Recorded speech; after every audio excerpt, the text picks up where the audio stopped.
A ver, buenas tardes a todos. Hoy desde casa. Espero que estéis todos bien. Nos vemos la semana que viene en persona y terminamos.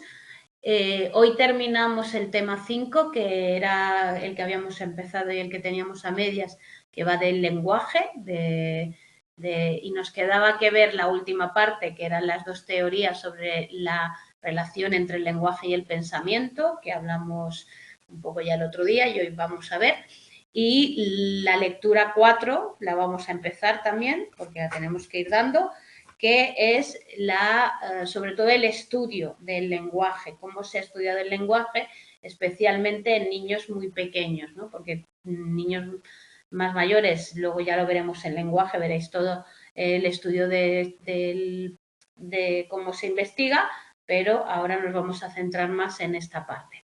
Colbert ya habló de que muchos animales no tienen el aparato fonador y eso lo veremos. O sea, una característica del ser humano es que ha evolucionado con un aparato fonador que le permite pues tener lenguaje oral, y otros animales, y veremos otras especies, pues no tienen o no han desarrollado ese aparato. De hecho, nosotros somos más proclives a podernos atragantar que otros animales por todo el desarrollo que tenemos.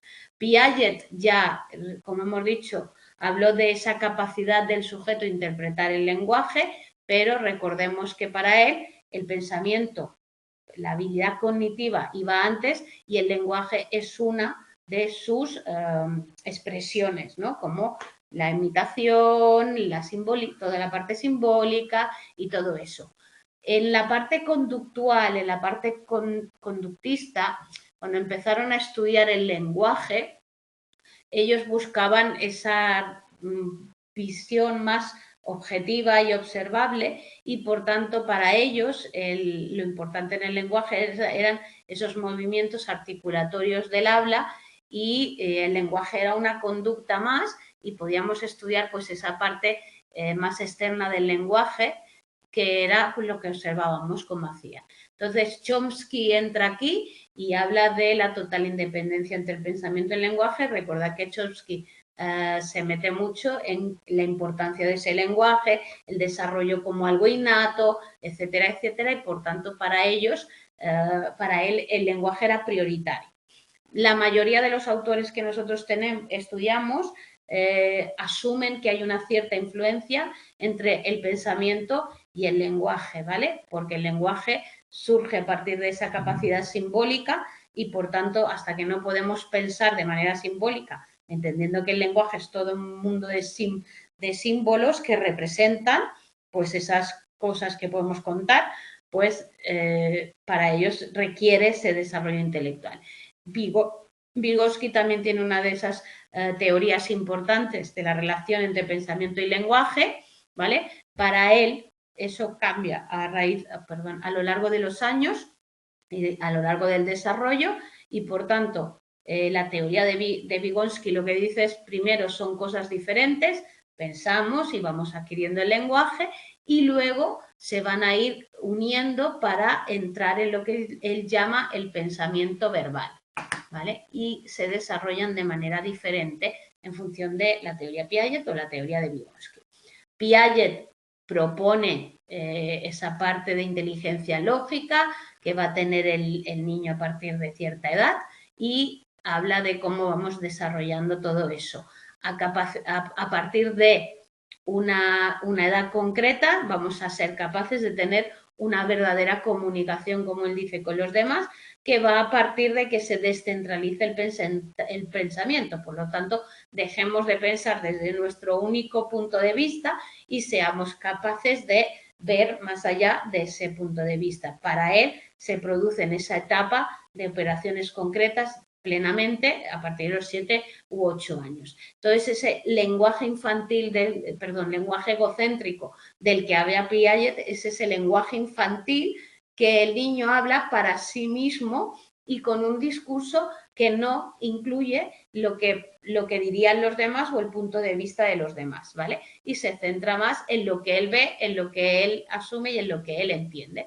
Por lo tanto, el lenguaje egocéntrico del que habla Piaget, que va a ir entre los 3 y los 7 años, va a ir primero porque empieza repitiendo sílabas y sonidos, luego es un monólogo del niño, el niño hace su soliloquio, cuenta su versión, cuenta su punto de vista y luego empezará ese modelo colectivo en el cual los niños hablan en paralelo, hablan y otro habla, pero no es una interacción como si, ¿vale? Y puede ser que ni se respondan. Eso también lo vemos en el juego, ¿no? Cuando hablábamos del juego, hablábamos de que hay una fase en la cual los niños están juntos, pero no juegan juntos, no colaboran, ¿vale? Por tanto, poco así. Entonces, para él, desde el punto de vista interactivo, es más que va pues uniendo a la acción, ¿no? Yo voy haciendo, voy contando lo que hago, lo que veo, lo que tal, pero no tanto hay una interacción o no hay una comunicación. Entonces, a partir de ahí, entraríamos luego en lo que es el habla comunicativa, donde yo sí soy capaz de descentrar ya mi pensamiento como niño y de entender que alguien me está contando algo diferente, lo puedo incorporar, puedo usarlo, puedo cambiar de punto de vista y puedo hacer pues otra interpretación. Todo eso tendrá un desarrollo en esas etapas, en esos años, ¿no? Primero, hay un desarrollo de inteligencia sensoriomotriz, como hemos visto, donde no hay pensamiento simbólico, no hay señales de que el niño tenga pues pensamiento más allá del aquí y el ahora y los procesos que se dan en interacción con las cosas, ¿vale? Luego pasaremos a esa aparición de la función simbólica y con ella también la aparición del lenguaje egocéntrico, donde el niño piensa en función de sí mismo y de su referencia. Todavía, recordad, no tiene la capacidad de ponerse en el punto de vista de los demás, de entender más puntos de vista, de tal. Y luego, cuando ya entremos en esa fase 7-8 años, ya en las operaciones concretas, el niño empezará a eliminar su propio punto de vista y a solo ver las cosas de su manera para entrar en un pensamiento más lógico que le permite un intercambio de ideas con los demás y ponerse en el punto de vista de los demás y entender el razonamiento que le van, ¿vale? Por tanto, ahí es cuando Piaget considera que entramos en lo que él llama el lenguaje plenamente comunicativo, ¿vale? Por su parte, Vygotsky tiene un libro llamado Pensamiento y Lenguaje. Para él, el pensamiento está basado en la influencia de la cultura y los medios de socialización que van a ejercer una influencia sobre el desarrollo de cada una de las personas que pertenecen a esa cultura o sociedad, ¿vale? Y para él ese lenguaje egocéntrico es más el resultado de adquirir a partir de esas formas sociales un pensamiento propio, ¿vale? Por lo tanto, el pensamiento para Vygotsky, el lenguaje para Vygotsky es más social y externo en principio, ¿vale? Y luego entraría a esa parte más egocéntrica. Tendría una evidencia a favor más individual, Tendría una evidencia a su favor en cuanto a esa tasa del habla egocéntrica porque disminuye en aquellos contextos en que se favorece más un aislamiento social y, por tanto, sería más la adquisición desde fuera más lenta y, por tanto, se produciría menos ese pensamiento egocéntrico. En 1963 Piaget tuvo ese diálogo póstumo, no sé si lo sabéis, pero Vygotsky y Piaget no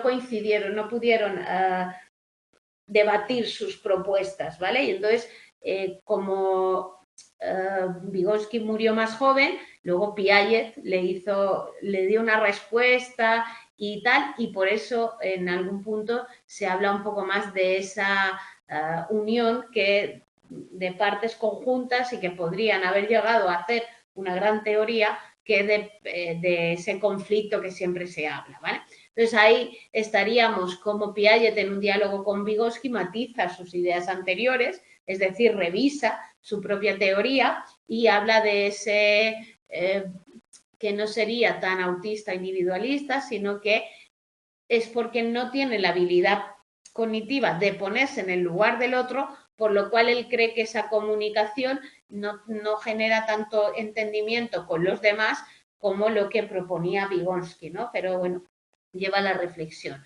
Entonces, Vygotsky advirtió que el lenguaje egocéntrico, lo que los niños hacen o para lo que lo utilizan, es para controlar su propia conducta, ¿vale? Ese control que durante mucho tiempo es externo porque viene dado por la sociedad, la cultura, lo que se puede hacer, lo que no se puede hacer y tal, es cuando luego uno lo integra y es cuando uno se va diciendo a sí mismo que si no tiene que hacer esto, que si tal, que si cual, que si tiene que ponerse a tocar aquí, no puede tocar, no sé qué, sería más una planificación o regulación de esa propia conducta que el niño ha ido adquiriendo para controlar.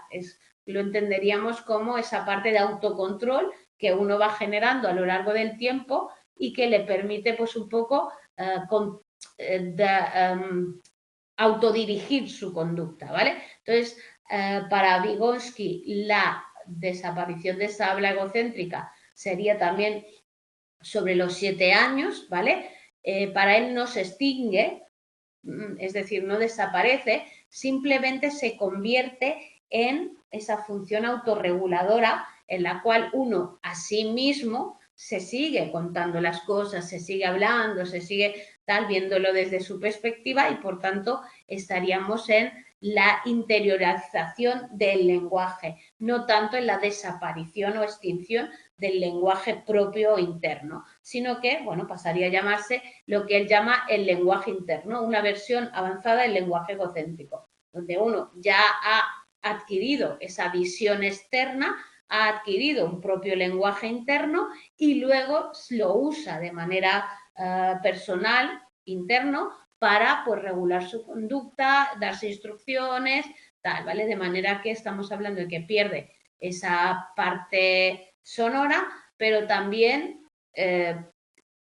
pierde un poco esa forma sintáctica, ¿vale? Y es una forma mucho más fácil, más simple de darse pues mensajes uno a uno mismo, omitiendo todo aquello que no es necesario. De manera que estaríamos hablando de significados o acepciones de las palabras que nosotros tenemos para entender nuestro propio sentido y, por tanto, estaría configurado en ese propio pensamiento individual y no tanto en un proceso comunicativo con los demás bien desarrollado y tal. Y aquí tenéis un poco esa forma de verlo, ¿vale? Que es diferente a la que veíamos antes en Piaget, ¿no? Para Vygotsky, primero yo tengo un lenguaje que busca hablar con los demás, busca esa parte de contacto social y emocional. Recordad que entre los 0 y los 2 años no hay lenguaje como tal oral, sino que busco que recibir información, dar información sobre mi estado, sobre cómo me siento, sobre tal. Entonces, para él, el pensamiento en esa fase es más instrumental. Yo hago algo en función de conseguir algo, lloro, toco algo, miro algo, para que los demás me puedan dar una respuesta. A partir de los 2-4 años estaríamos en ese lenguaje social, el niño en ese boom de conducta verbal que se produce, que empieza a decir frases, que empieza tal, es cuando empieza a intentar comunicar hacia los demás, es que quiere que le entiendan, que le respondan, que tal y que cual, y luego vendría el lenguaje egocéntrico, en el cual el niño incorporaría todo ese lenguaje que ha utilizado a nivel social para conseguir cosas, para que le den algo, para entender a los demás y captar, a el lenguaje egocéntrico hacia uno mismo, donde empezaría a autorregular. No tengo que jugar a esto. Nene no toca, nene no sé qué. Son esas formas de hablarse uno mismo, quería comportarle, que luego llevaría a ese lenguaje interno y sería cuando se une con el pensamiento, porque ya hemos dicho que para Vygotsky esos dos, pensamiento y lenguaje, son primero independientes, luego se unen y pasaríamos a eso que nosotros conocemos como pensamiento verbal, lo llamamos pensamiento proposicional, lo llamamos que es un pensamiento en el cual yo estoy usando el lenguaje para pues hacer mis conclusiones, mis reflexiones, todo eso. Y por tanto estoy uniendo lenguaje y pensamiento, ¿vale? Entonces, para la trayectoria de esa habla egocéntrica sería otra U invertida, en la cual primero tendríamos la tasa de la habla egocéntrica máxima a los 4 años, ¿vale? Momento en el cual se iría a otro tipo de habla egocéntrica, que sería el habla más interna, donde yo estaría hablándome a mí mismo, con susurros, pero con movimientos visibles, y luego se interiorizaría de todo y ya sería ese lenguaje verbal o ese pensamiento verbal para autorregularnos, ¿vale? Por lo tanto, al final estaríamos pues un poco haciendo lo que hoy en día hablamos de que se habla a sí misma o habla en voz alta o piensa en voz alta o tal, es porque nosotros estamos usando en realidad ese lenguaje para regular lo que hacemos, pensar en lo que estamos haciendo o dar sentido a nuestros actos, ¿no? Un poco, a ver, ¿qué estás haciendo? Tal, centrarnos, pararnos, tal. Pues es un poco ese pensamiento, ¿no? Entonces, para él hay un desarrollo microgenético. Dice que cualquier adulto, al enfrentarse a una tarea desafiante, puede emitir habla egocéntrica para ser más consciente de sus propios procesos. Es decir, cuando nosotros nos paramos y nos encontramos abrumados por algo, nosotros mismos, a ver, no sé si lo habéis hecho nunca, yo lo hago, ¿eh? Pilar, céntrate, ¿dónde estás? Venga, ahora ¿qué tenías que hacer? No sé qué. Y es como un poco esa forma de hablarnos a nosotros mismos para regular pues un poco esa situación, autorregular lo que estamos haciendo y tal. Y eso sería ese desarrollo microgenético en el cual todos pues en algún momento entramos dentro de nuestro propio lenguaje y nos intentamos exponer a nosotros en lenguaje oral pues algo para situarnos, para seguir trabajando, para tal. Por lo tanto, Vygotsky, lenguaje no es algo propio del individuo, no surge del individuo, sino que es una herencia cultural que luego tendrá primero una función social y luego una función de nuestro propio pensamiento a la hora de pues ir uniendo lo intelectual y lo lingüístico. Entonces, el lenguaje egocéntrico es ese encuentro entre el lenguaje y el pensamiento que luego se va a ir juntando para llegar a lo que él llama lenguaje interno o pensamiento verbal, ¿vale? Entonces ahí tendríamos dos capacidades independientes que acaban uniéndose porque se van aplicando de manera luego ya interna acciones concretas o actos concretos para dirigirnos, ¿vale? Y por tanto, esa es la gran diferencia con Piaget, ¿vale? Porque para Piaget el lenguaje es una expresión de lo cognitivo. Para Vygotsky, lo cognitivo, pensamiento y lenguaje son de diferentes, surgen de manera diferente y luego se unen, ¿vale? Y esa es la gran diferencia en el sentido, ¿vale? Entonces, para Vygotsky, el lenguaje tiene una búsqueda de expresión más de tipo orientación intelectual, porque lo que va haciendo es esa manera de interiorizar el conocimiento, lo que voy viendo, tal, para luego tener un pensamiento y luego ya y se separa de lo comunicativo, ¿eh? Y entonces a partir de ahí estaríamos en ese lenguaje interno o la función autorreguladora que pues también tendría pues esa unión, ¿no? Ya no está tan claro si estoy pensando, estoy hablando, o estoy pensando con lenguaje, o estoy tal, ¿vale? Por tanto, ahí sería pues un poco entender la diferencia entre ambos enfoques y entender pues eso, que para Vygotsky en realidad no son lo mismo, se separan y luego se unen para acabar pues con ese lenguaje, ese pensamiento verbal. Formas diferentes de verlo. Dicho esto, os dejo que si tenéis dudas me preguntéis algo, porque aquí es un poco más raro, pero yo mientras voy abriendo la lectura 4, ¿vale? Que es un poco ese estudio de la adquisición del lenguaje y cómo hemos ido incorporando pues las diferentes técnicas para entender o para saber cómo hablan las de estos, ¿vale?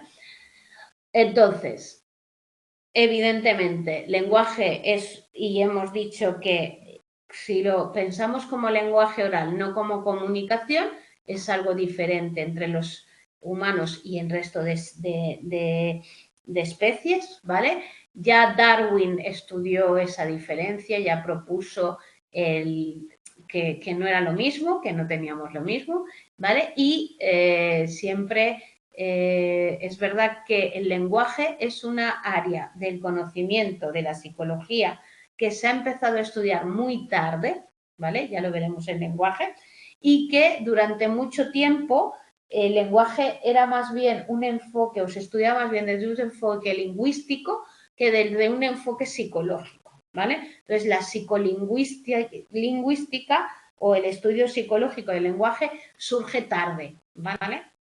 Y por tanto, nosotros tenemos más ese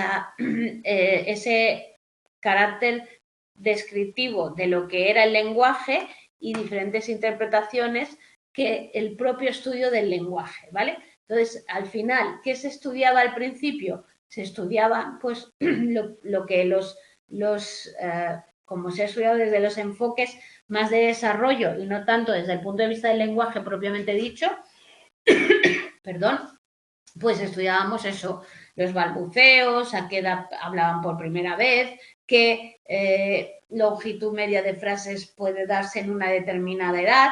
Recordad que cuando empezábamos decíamos que primero había un lenguaje muy solo palabras, logográfico, como dice, luego hay ese lenguaje más simplemente sin tanta sintaxis, dos palabras, tal.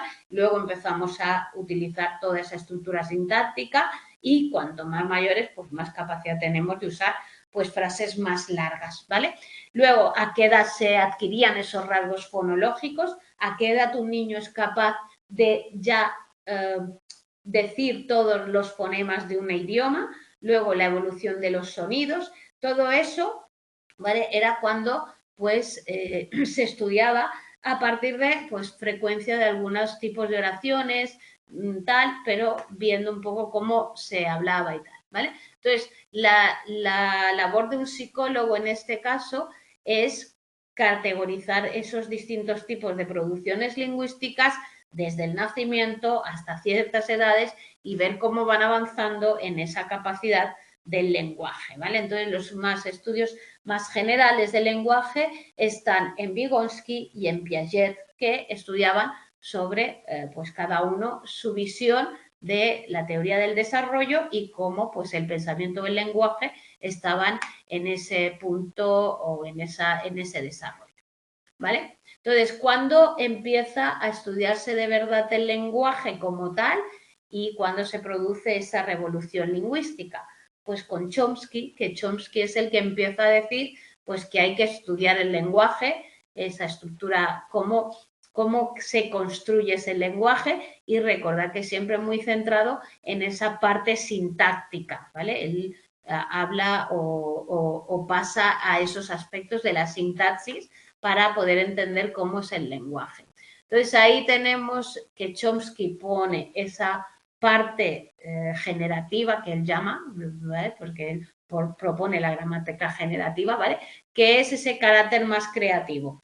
Todo lo que defiende Chomsky, lo hablábamos el otro día, es que nosotros somos capaces de producir y entender infinitas oraciones que no hemos oído previamente, ¿vale? A partir de un número finito de medios, que son pues el abecedario, las palabras que tenemos y tal, ¿vale? Él habla de todo ese modelo gramatical en el cual, según él, lo más importante son esas reglas sintácticas, esa estructura y la transformación que nosotros somos capaces de hacer, así como vamos hablando, de toda una estructura. Yo puedo decir una frase, volverla a cambiar de otra manera, volverla a decir de otra manera y poder hacer todo eso. Él habla de esas diferentes dos formas o formulaciones del lenguaje que son la estructura profunda y la superficial.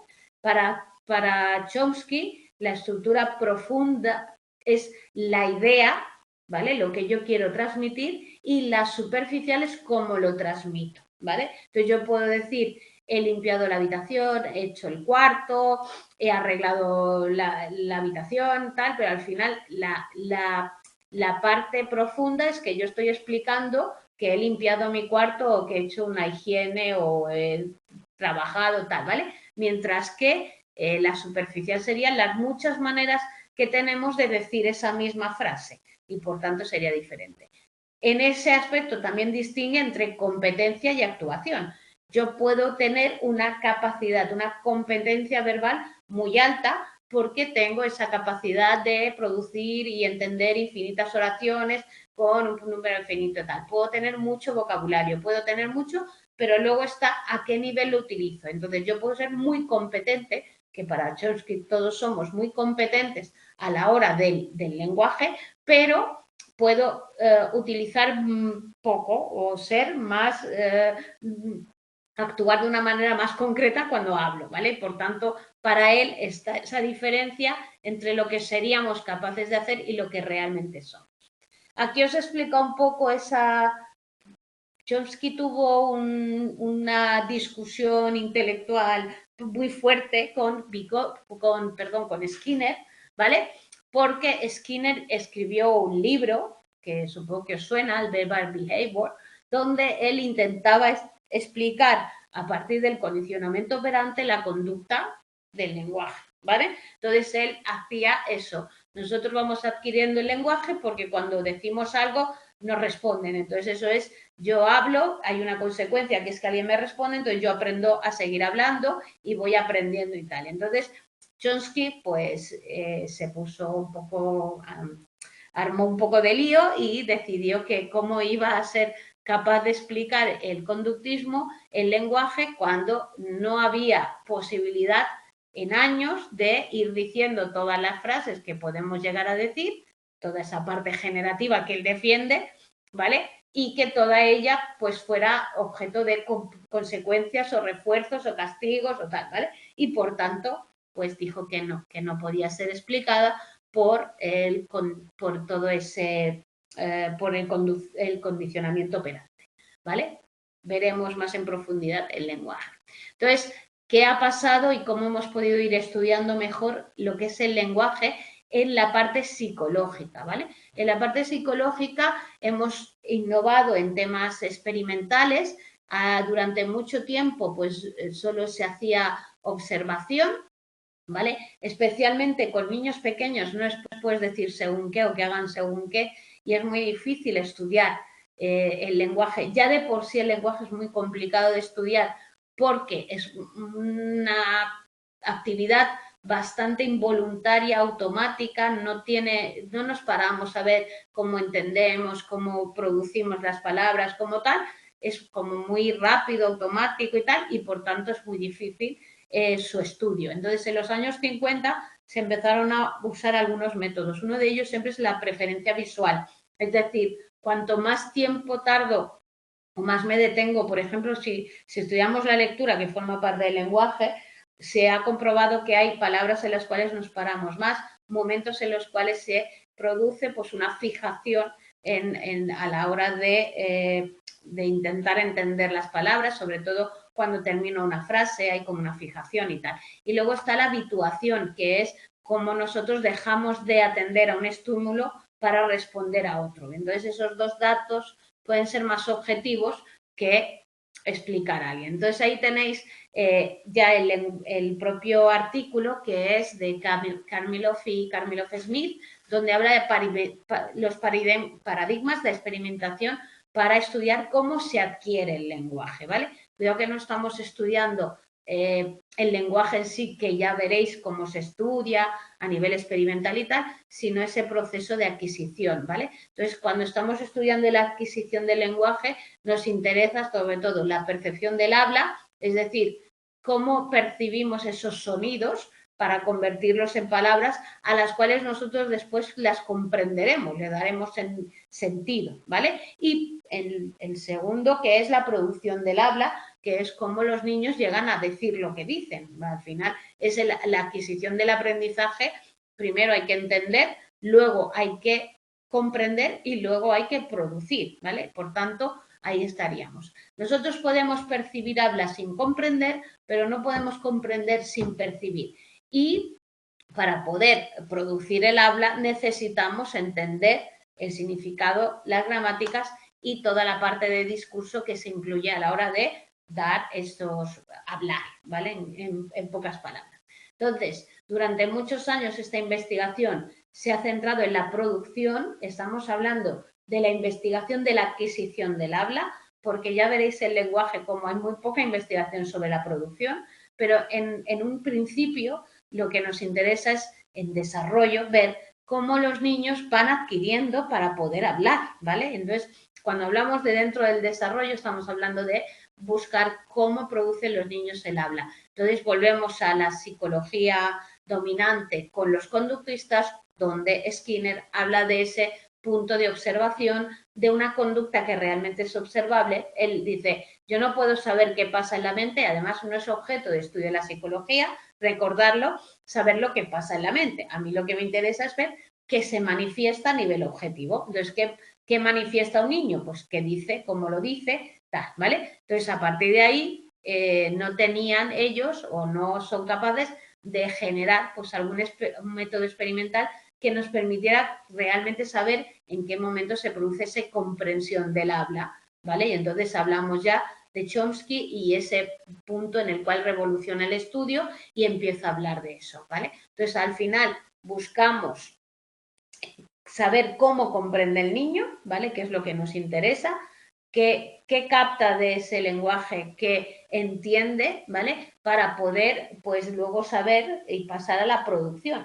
Si yo no entiendo, o sea, yo puedo decir una palabra en un idioma que no entiendo, pero ¿qué sentido tiene? O sea, no voy a saber. Entonces, al final tenemos que saber cómo va entendiendo. Entonces, se empieza a centrar en el estudio con el feto, ¿vale? Dentro del propio útero, donde ya parece que los niños, recordad, tienen el oído desarrollado y parece que ya pueden empezar a adquirir algún tipo de, pues, conciencia del lenguaje o responder a cosas o tal, ¿vale? Y todo eso se ha utilizado a partir de las técnicas de la neuroimagen, todo eso para estudiar. Entonces, para estudiar la percepción del habla, que es esa primera parte en la cual saber si el niño está escuchando o no, pues se hacen estudios fetales en los cuales pues se intenta ver hasta cuándo el niño está percibiendo el habla durante ese desarrollo. Entonces, ¿cómo se ha estudiado? Al final el niño recibe esos estímulos auditivos, entonces se les coloca un micro para que los niños puedan pues un poco oír lo que está pasando fuera y ver si eso produce algún tipo de reacción en los niños, como pues el ritmo cardíaco, movimientos fetales, es decir, ver un poco tal. Entonces, primero se produce una y otra vez un sonido, luego se hace algo diferente y se ve si el niño, ese feto, ¿vale? Cuando oye algo diferente cambia, ¿no? Que sería un poco cómo responde a diferentes estimulaciones de sonidos. Entonces, si un niño, un feto, perdón, cuando está dentro del vientre oye una cosa y luego de repente le ponemos otra, el niño cambia, es que está diferenciando de alguna manera que hay un estímulo lingüístico diferente, ¿vale? A eso subyace ese estímulo, esa idea de que nosotros ya percibimos los estímulos orales y que cuando oímos según qué tipo de estímulos va a producir diferentes respuestas como fetos, ¿vale? En cuanto a en atención a ese estímulo, ¿vale? Y por tanto, pues si oigo música, si me pones a alguien que me habla o si oigo un boom boom o tal, pues un poco sería estudiar eso, de manera que ver un poco. Luego, ya hemos hecho el prenatal. Postnatal, las técnicas de succión de gran amplitud, ¿qué hacen? Usan ese reflejo de succión natural, recordad que tenemos que es el de alimentar, el que nos va a llevar a alimentarnos y tal, y un poco ver hasta dónde el niño puede responder a diferentes sonidos o estímulos, ¿vale? Para un poco ver si oye o no oye y ver un poco pues hasta qué punto va a cambiar, ¿vale? Entonces, al final, primero se hace con un estímulo auditivo programado para ver luego si se produce algún tipo de cambio en esa succión. Entonces, se supone que si el niño se excita o algo le hace gracia o tal, el chupeteo, ¿vale? Va a ser más fuerte o más profundo, más rápido, ¿vale? Por tanto, se utiliza eso. Hay diferentes versiones de esa técnica. Primero ver si responde más cuando es la voz de la madre o la voz del padre o oye otra voz extraña, ver un poco si succiona más, si chupa más o no. y también pues palabras, sílabas, lengua materna, otra lengua desconocida. O sea, ese experimento se puede hacer con muchas versiones o variables para un poco entender si el niño pues está reaccionando y percibiendo el habla. Recordad que estamos en percepción, no en comprensión, ¿vale? Por lo tanto, lo que nos interesa primero es ver hasta dónde el niño percibe el lenguaje o el discurso, ¿vale? Tenéis ahí también el procedimiento de preferencia de giro de cabeza, ¿vale? Que se utiliza para ver si el niño, pues, es capaz de percibir contrastes de estímulos auditivos.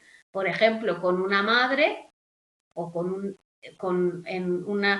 dos altavoces, uno a cada lado, donde hay una luz roja, una luz tal, y entender pues ejemplos de que un niño le hablen con el idioma materno y otro con otro idioma, ¿no? Por ejemplo. Entonces, ver un poco si el bebé responde o no responde a eso, ¿no? Detrás de ese panel hay un ordenador, ahí tenéis toda la descripción, ver si el niño gira la cabeza o no, ¿vale? El ordenador calcula si registra o no, el niño gira o no gira, cuánto tarda y tal, y al final lo que nos da es ver si el niño sabe discriminar contrastes lingüísticos, de manera que un va, da, pa o los idiomas, como os decía, el francés y el ruso, pues dependiendo si el niño gira más y a lo mejor el niño, pues aquello que le suena más, porque lo percibe como más natural, puede girarse más y ver más. Entonces, esa fase, toda esta prueba requiere de dos fases. Por un lado, una familiarización, porque al final estamos intentando que el niño perciba, ¿vale? En ciertas expresiones o ciertas cosas, y por tanto lo que queremos es que también el niño pueda estar familiarizado con la propia estimulación, familiarizarse con las luces, con el tal, y por tanto al final es un poco que él pueda estar tranquilo, familiarizado y tal. Y luego viene la fase ya de prueba donde se hace toda esa estimulación, se ve si gira la cabeza o no, si está discriminando o no, expresiones, voces, sonidos, etcétera, ¿vale? Una vez dicho eso, métodos para estudiar la producción. Ya entiendo que él percibe, pero ahora tengo que ver cómo produce el lenguaje, ¿no? Y entonces, para ver un poco esa producción del lenguaje, se observan y transcriben pues expresiones lingüísticas espontáneas. ¿Cuál es el problema que tenemos en el estudio de producción del lenguaje? Que si tú me dices di esto, ya estás, ya no es objetivo, porque estoy manipulado, porque tú me estás diciendo dime esto, con lo cual pierde pues muchas veces la naturalidad. Entonces, a partir de ahí, ¿qué dicen? Pues se intenta estudiar las expresiones espontáneas. Vamos a intentar grabar a los niños cómo hablan, cuál es el lenguaje infantil, para generar pues algún tipo de conjunto de base de datos o de información por la cual podamos entender cuáles son las producciones a según qué edades, ¿vale? Entonces, ¿qué hacían? Pues registraban lo que decían los niños y las niñas, en qué contextos lo hacían o producían esas emisiones, estaban enfadados, estaban jugando en el colegio, fuera del colegio, buscar pautas de entonación, pausas, errores, autocorrecciones. Todos esos errores en el lenguaje se utilizan para estudiar la producción del lenguaje y ver hasta dónde pues manejamos más o menos esa capacidad de contar cosas, ¿vale? Y luego otros datos que pudieran ir bien y enriquecer todo el contenido. Entonces, ¿cuáles fueron los problemas de eso? Problemas de codificación, cómo metemos todo eso en una base de datos, también normalizar y registrar todos esos datos y, sobre todo, entender que la mayoría de esos estudios fueron en inglés y que todo está guardado en inglés. Entonces, tenéis una base de datos, ¿vale? Esa base de datos de Brian McWine y Catherine Snow se crea y se llama CHILDES, Child Language Data Exchange System, sistema de intercambio de datos sobre el lenguaje infantil. Es abierta a nivel mundial, podéis acceder, ¿vale? Y lo que han hecho ha sido reunir toda esa información de todas esas locuciones que se observaron durante años y se genera una base de datos en la cual pues tenemos materiales sobre la adquisición de la lengua materna, primeros diálogos madre-hijo, desarrollo de ese lenguaje infantil, descripción de contextos donde se habla y la prosodia, el acento, las pausas y todo eso. ¿Por qué? Por lo que hemos dicho, porque si no nos basamos en algo que sea natural, pues al final estamos manipulando y ya no podemos deducir de ello que realmente nos dé una muestra de cómo se desarrolla el lenguaje. Si a un niño le digo, dime estas palabras, pues al final no sé si es que él las desarrolla, si las dice porque yo se las digo, si tal, ¿vale? Experimentos de producción del lenguaje también, pues ver cómo interactúan los niños con el lenguaje entre, pues con adultos, con otros niños, con amigos, con tal. Y al final eso es un método de observación semiestructurada, e incluso podemos hacerlo más estructurado para, pues un poco determinar hasta dónde los niños pues van formando esas palabras, van usando según qué tipo de formas de hablar, pues todo eso, ¿no? Un poco ver el desarrollo del lenguaje, pero al final estamos hablando de pues de algo espontáneo también, en una interacción, sentarnos y observar cómo hablan entre ellos. Luego, otro método para poder estudiar ha sido provocar la narración. Yo te digo que tú me cuentes un cuento, tú me lo vas contando y yo voy pues un poco apuntando cómo lo dices, qué palabras te saltas, si construyes unas frases más largas o más cortas, si usas unas palabras por encima de otras, etcétera, etcétera. Y al final yo voy a tener que hacer un análisis de esa narración, de manera que pueda identificar si estructuras el relato, si vas temporalmente organizado o tal, si vas desde el principio al fin o tal, si te saltas cosas y luego me las cuentas al final, y tal, que es muy típico de niños más pequeños, que te cuenten algo y luego te incluyan y no sé qué, y tú dices, ¿y ahora dónde te has ido? ¿Vale? O examinar todos esos elementos lingüísticos, hasta dónde estoy usando pronombres, verbos, tiempos verbales, simples, si uso los plurales o los singulares y tal. Entonces, un poco provocar esa narración para analizar el nivel o el grado en que un niño de según qué edad me puede utilizar el lenguaje de una manera más o menos coherente, correcta, siguiendo una gramática, siguiendo una sintaxis, etc. Vale, ya hemos estudiado la percepción y hemos estudiado la producción. Ahora vamos a ver cómo vamos a estudiar el tema de la comprensión del lenguaje, ¿vale? Entonces, hablamos de que los niños, ya lo dijimos el otro día, comprenden antes de producir, ¿vale? Entonces hay mayor competencia lingüística de lo que dan a entender en esas capacidades de producción. El niño comprende más rápidamente, ¿vale? Entonces, para estudiar todo eso se han hecho varios diferentes pues, métodos, entre los cuales pues tendríamos los métodos de comprensión que ya pueden aplicarse a bebés prelingüísticos, es decir, bebés que no saben usar el lenguaje, pero que ya pueden actuar en función de la comprensión porque ya saben o ya pueden comprender lo que les van contando los padres y tal. Entonces, la primera técnica, vamos a ver, la técnica de mirada preferente, ¿qué es eso? Pues aprovechar el niño y su propia conducta, y entonces cuando nosotros le vemos si está mirando o no a algo visualmente, ¿vale? Y ver si esa mirada preferente pues puede cambiar en función de lo que les podamos estar diciendo, ¿vale? Sería una comprensión precoz del lenguaje porque les podemos decir algo y el niño cambia, ¿vale?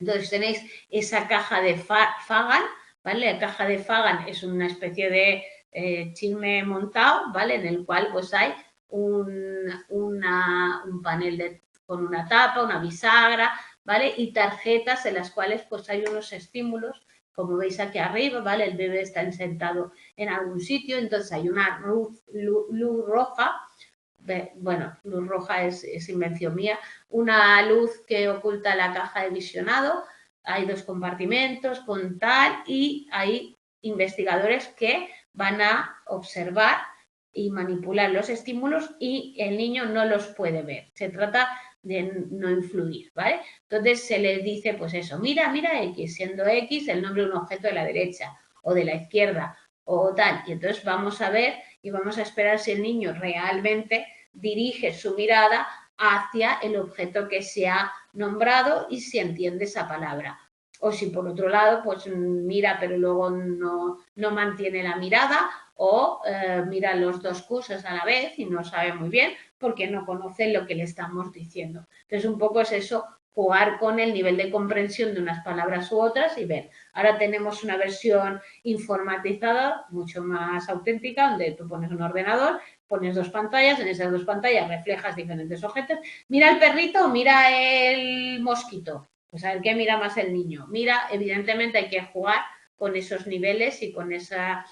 Pero, por ejemplo, ahí en la imagen veis el árbol y el coche. Entonces el niño a ver cuál de los dos va a ver antes y cuál va a intentar, pues, registrar dándole a un botón, ¿vale? Entonces, en este caso, pues lo mismo, estamos intentando ver hasta qué punto el niño comprende esas palabras y, pues, responde a haz esto o haz aquello o tal, ¿vale? Entonces, ¿qué tiene de bueno esto? Mayor precisión de la presentación del estímulo, mayor precisión de las medidas de respuesta porque el niño tiene que tocar, estamos hablando de esta mejora que hemos dicho, ¿vale?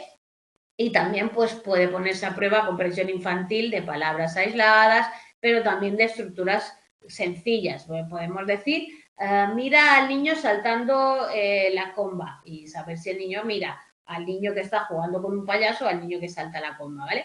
Entonces, un poco eso también se trabaja, ¿vale? Para ver si comprende no solo palabras aisladas, así sueltas, sino verbalizaciones más complejas y por tanto nos permite saber hasta qué punto realmente esa comprensión va a mejorar, ¿vale? En todas estas técnicas tenemos dos tipos diferentes, online y offline, ¿vale? Que serían primero las técnicas de acontecimientos sucesivos, que son los offline, miden la comprensión del niño mientras realiza una acción o hablen tras oír un estímulo lingüístico, de manera que el niño tiene que hacer una reflexión consistente en el momento, ¿vale? Y por tanto, ahí tenéis diferentes métodos. Primero, la técnica de representación, en la cual se le da al niño un juguete y tiene que pues, representar lo que diga el experimentador. Te doy un niño, el niño corre, ¿vale? El niño salta, ¿vale? Un poco es eso que el niño vaya haciendo, ¿vale? Técnica de señalar una imagen, yo te enseño 4 ilustraciones o 3 y te explico y tú dices, ¿a qué es? Esta, aquella, no sé qué, ¿vale? Entonces son offline porque están hechas al momento con el niño. ¿Qué le pasa o qué problemas pueden tener? Bueno, pues según el grupo de imagen que representemos, las acciones que pidamos. Yo puedo entender correr, pero a lo mejor saltar o dar volteretas, todavía no sé muy bien lo que es. Por lo tanto, ahí tendríamos problemas en manejar esas cosas o manejar los objetos o descubrir y señalar cosas. Por lo tanto, claro, todas las técnicas también del lenguaje siempre tienen un cierto problema porque el lenguaje durante mucho tiempo sabemos que hay palabras que se aprenden a una edad y otros niños las aprenden a otra, entonces eso también, la edad de adquisición de una palabra puede influir y todas esas cosas, por lo tanto a veces es un poco difícil poder utilizar bien esas técnicas. Y luego tendréis las online donde lo que hacen es ver ese proceso del lenguaje cuando se produce en tiempo real. Es decir, nosotros estamos hablando con un niño y el niño se le dice que haga algo y el niño lo hace automáticamente, de manera que el niño pueda pues responder a eso. El objetivo es simplemente ver hasta dónde el niño entiende esa gramática, ¿vale? De acontecimientos simultáneos. O sea, estamos haciendo algo, yo te digo, tráeme ese libro o estoy jugando contigo y te digo, haz esto o haz aquello y hasta dónde tú en ese momento lo estás haciendo, ¿no? Es un poco ver un poco esa comprensión y luego podemos pues intentar ver hasta qué punto, según qué palabras pueden usarse o comprenderse más que otras y también ver un poco hasta qué punto el niño pues puede tener unos tiempos de reacción. Los tiempos de reacción también van a formar parte siempre del estudio del lenguaje, ya lo veréis en lenguaje adultos, de manera que el niño pues pueda responder a lo que esté haciendo y haga pues su interpretación, ¿no? Porque al final los niños pueden hacer diferentes cosas y tal. Tendríamos que, bueno, y por último, y mucho más aplicable quizás ahora es todo el tema de los cambios, las técnicas de imágenes cerebrales, ¿no? Las técnicas de neuroimagen. Ahora no me salía la palabra. Las técnicas de neuroimagen. Evidentemente, las técnicas de neuroimagen han supuesto una aportación brutal en el estudio del lenguaje. Todavía no se están utilizando todo lo que se pueden utilizar, pero sí nos están permitiendo ver mucho más cómo funciona todo el tema del lenguaje a nivel mental, tanto de niños como de adultos, ¿vale? Y cómo, pues en un momento dado, un niño puede estar procesando algún tipo de estímulo auditivo, qué pasa en todo su cerebro, por dónde pasa, dónde va, qué áreas cerebrales se activan, qué áreas cerebrales no se activan y tal. Claro, todo eso nos está descubriendo un mundo entero de diferentes conexiones neuronales que implican a diferentes órganos que antes no se sabía, ¿vale? Y que pues nos van enseñando un poco cómo se ve o cómo el lenguaje se localiza, cuidado, huyendo de la localización, pero cómo el lenguaje circula, ¿vale? Por diferentes partes del cerebro y cómo nosotros vamos viendo cómo se va integrando eso. Las dos zonas clásicas, Broca-Wernicke, pero también cómo todo el hemisferio derecho participa en la comprensión, cómo hay partes del cerebro dedicadas a otras cosas que también se aplican, cómo se activan según qué zonas del cerebro que están identificadas para algunas cosas en ese lenguaje y tal. Todo esto, de verdad, en el año que viene en tercero, en Psicología del Lenguaje, vemos todo eso y vemos cómo todo este punto de todo este nuevo sistema de estudiar el lenguaje nos aporta pues mucho más una visión neurológica y ver un poco más. Ahí tenéis, los niños no tienen que hacer nada ni dar respuesta alguna, simplemente yo canto una canción, tú la estás escuchando y como yo veo que tu cerebro va activando pues según qué partes de tal. De todas formas, siempre se pueden identificar muchas cosas como, pues eso, dónde se disparan los impulsos eléctricos, latencia o amplitud de esos picos de activación en milisegundos, cosa que es muy difícil establecer, porque pensad que si nosotros estábamos estudiando, y eso sigue haciéndose, el lenguaje en tiempos de reacción, no tan solo estamos midiendo el tiempo que se tarda en identificar una palabra, sino también en decirla a lo mejor, o en decir que no es una palabra, o en apretar un botón, o en tal, y ahí influyen otros sistemas. Pero ver un poco cómo se producen las ondas cerebrales en X puntos para dar respuesta a X cosas, como veremos el lenguaje, cómo yo puedo ver la diferencia en el procesamiento en una frase afirmativa o negativa, el tiempo que se tarda, las ondas que se producen y tal, pues nos está enseñando mucho de cómo se comprende el lenguaje o cómo se responde el lenguaje, cómo se percibe. ¿Vale? Todo eso el next year en Psicología del Lenguaje. De momento nos quedamos con diferentes técnicas o paradigmas del estudio del lenguaje junto con las propuestas de en el área de psicología del desarrollo de cómo se adquiere el lenguaje y cómo se va desarrollando durante esos primeros años de vida. Y hasta aquí el lenguaje. Ya os digo que el año que viene más. Vale, si tenéis algo que decir ahora, no sé si estáis ahí o no estáis, pero bueno, la semana que viene aclaramos cualquier duda, nos vemos, terminamos el tema 6 que me toca, el tema ya de la última es la teoría de la mente, ¿vale? Donde empezaremos tema 6 y pues dejaremos para el próximo. Perfecto. Gracias. Vale, la próxima nos vemos allí y nos felicitamos y todo y para la Navidad y esto. Cualquier y nada. Feliz semana a todos.